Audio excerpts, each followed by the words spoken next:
Hello, everyone, and welcome to this audio podcast.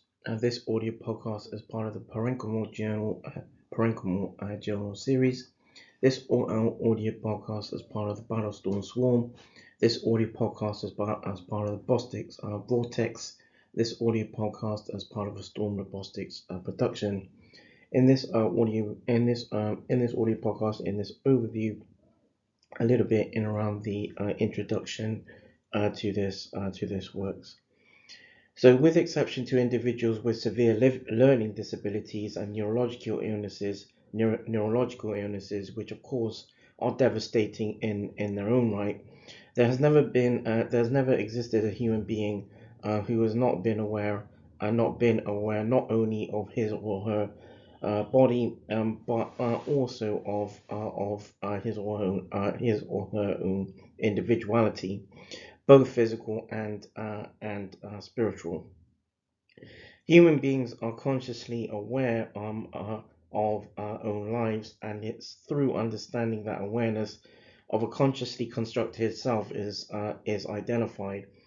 The use of social media today provides unparalleled opportunities to provide and receive education, access to communication, and interaction.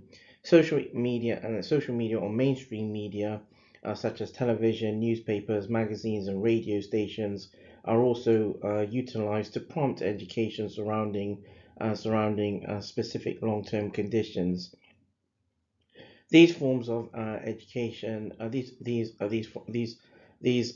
bases have not been explored in detail. However, prompt works in around organ transplantation and education, transplantation and education. Uh, um, and so certainly use on social media is not limited, for example, by constraints of time and geography. That draws this audio podcast to a close. This audio podcast is part of the Parenchymal Journal. This audio podcast is part of the BattleZtorm Swarm. This audio podcast is part of a Bostics Vortex. This audio podcast is part of a Storm Robotics production.